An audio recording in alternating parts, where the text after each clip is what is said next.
tandem yung dalawa. As in, I really feel the chemistry. Nakikita ko na yung tambalan nila is mauuwi talaga sa pagiging true to life na pag-iibigan. Makikita mo sa kilos at gilaw nila, nagja-jive yung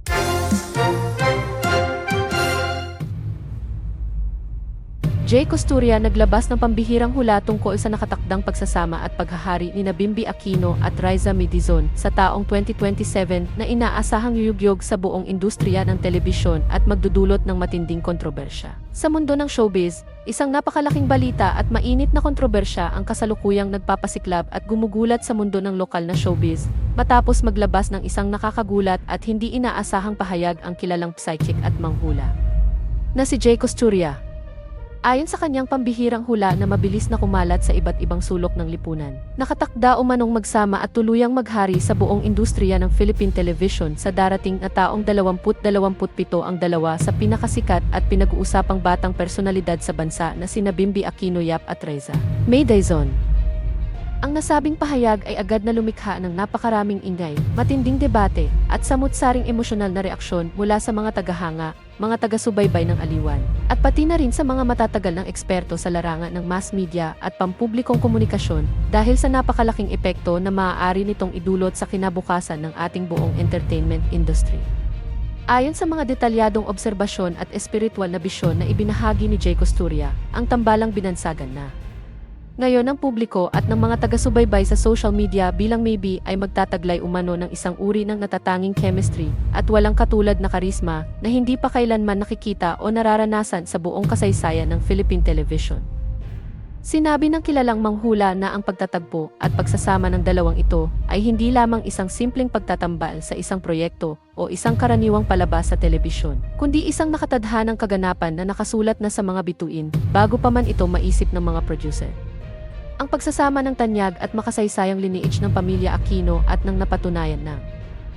natatanging talento at masa appeal ng dating pambansang child wonder na si Riza Midizon ay sinasabing magiging pinakamalakas at pinakamakapangyarihang puwersa na wawasak sa lahat ng mga umiiral na record sa ratings at magpapatumba sa mga kasalukuyang nangungunang love team sa bansa. Dahil sa kontrobersyal at napakatapang na pahayag na ito mula kay Jay Costuria, agad na nahati sa dalawang magkasalungat na panig ang opinyon ng mga kritiko, mga manunuri, at ng mga karaniwang tagapanood sa lahat ng mga online platform at pamayanan sa bansa. Marami sa mga mamamayan at mga netizen ang hayagang nagtatanong kung mayroon nga bang tunay na katotohanan ang mga ganitong uri ng supernatural na prediksyon o kung ito ay isa lamang matalinong paraan upang lumikha ng pansamantalang ingay, gumawa ng kontrobersya, at kumuha ng mataas na antas ng atensyon mula sa publiko. Ang ilang sa mga nakakatandang tagasuri ng industriya ng telebisyon ay naniniwala na bagamat tila napakalayo sa katotohanan sa kasalukuyang panahon dahil sa magkaibang background, pinagmulan, at oryentasyon ng karera ng dalawa, hindi pa rin ganap na maiisantabi ang posibilidad na magkaroon sila ng isang malaking proyekto sa hinaharap dahil sa patuloy at mabilis na pagbabago ng ihip ng hangin at panlasa ng tao sa larangan ng showbiz. Sa kabila ng mga patuloy na pagdududa at pang-aasar ng ilang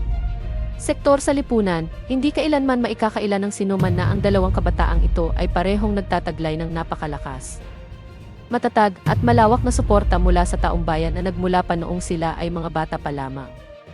Si Bimby Aquino na nagmula sa isa sa pinaka-impluensyal, kilala, at makapangyarihang pamilya sa kasaysayan ng politika at showbiz sa bansa ay mayroong likas na alindog, pagiging tapat, at matalas na katalinuhan na patuloy na sinusubaybayan at hinahangaan ng milyon-milyong Pilipino sa loob at labas ng Pilipinas. Sa kabilang banda,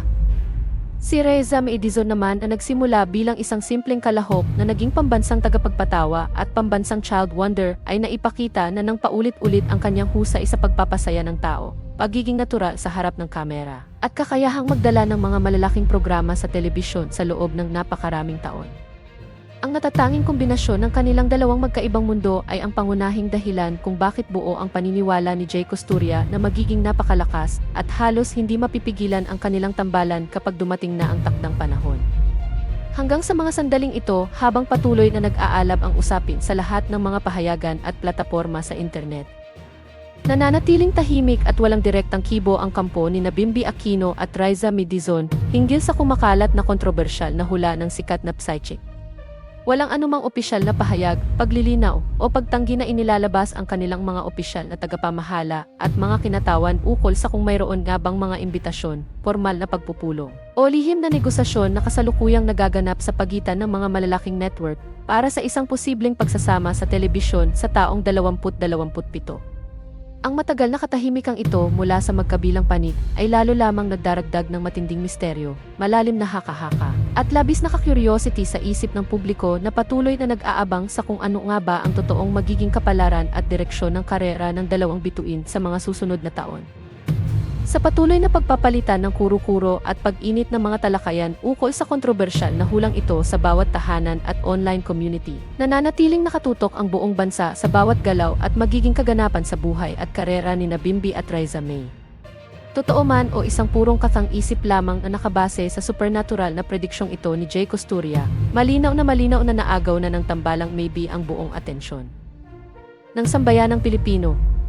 Ang pinakamalaking tanong na natitira na lamang na naglalaro sa isip ng bawat tagapanood at taga-subaybay ay kung magkakatotoo nga ba ang sinasabing makasaysayang paghahari ng dalawa sa taong 2027 o kung mananatili lamang ito. Isang kawili-wili, kontrobersyal, at hindi malilimutang kwento sa kasaysayan ng Philippine Entertainment News. Upang mas lalo pang maunawaan ng publiko ang lalim ng isyong ito, mahalagang balikan ang kasaysayan ng mga hula sa industriya ng showbiz sa Pilipinas kung saan marami sa mga nakalipas na prediksyon ng mga kilalang psychic ang minsan nang nagkatotoo at nagpabago sa takbo ng telebisyon. Si Jay Costuria ay hindi na bago sa mga ganitong uri ng kontrobersyal na pahayag. At sa kanyang mga nakaraang ulat ay marami na rin siyang naibahaging mga kaganapan na kalaunan ay nagkaroon ng katuparan sa totoong buhay. Dahil dito, maraming mga taga-subaybay ang hindi agad nagmamataas na baliwalain ang kanyang mga salita ukol kina Bimby at Riza May, sapagkat sa mundo ng entertainment, ang mga bagay na tila imposible sa simula ay madalas na nagiging katotohanan kapag nakita ng mga mamumuhunan ang malaking potensyal sa kita at ratings.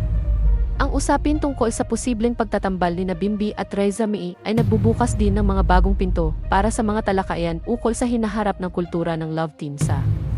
bansa na sa nakalipas na ilang taon ay tila nagkakaroon na ng pagbabago sa panlasa ng mga nakababata o Gen Z na manonood.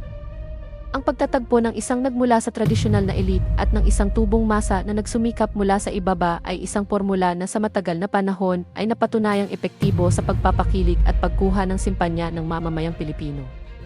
Kung sakaling matuloy ang proyektong ito sa taong 2027,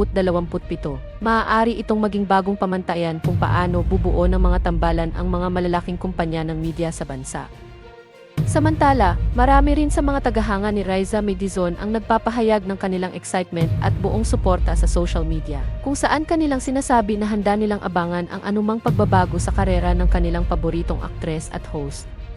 Para sa kanila, ang makatambal ang isang katulad ni Bimby Aquino Yap ay isang malaking hakbang na mag-aangat pa sa antas ng kanyang pagiging artista at magbibigay sa kanya ng mga bago at mas malalaking oportunidad sa mundo ng pelikula at telebisyon.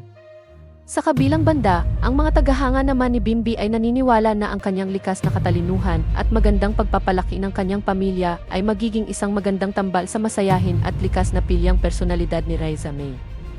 Sa kabila ng lahat ng mga espekulasyon, nananatiling bukas ang pintuan para sa mga susunod na pagbabago sa mga susunod na buwan at taon habang papalapit ang taong 2027.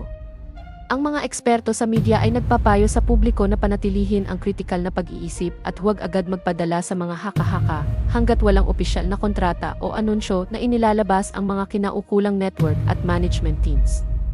Gayunpaman, ang ingay na nalikha ng hulang ito ay sapat na upang patunayan na ang pangalan ni Bimby at Riza May ay mayroon pa ring napakalakas na hatak at kapangyarihan sa kamalayan ng taong bayan.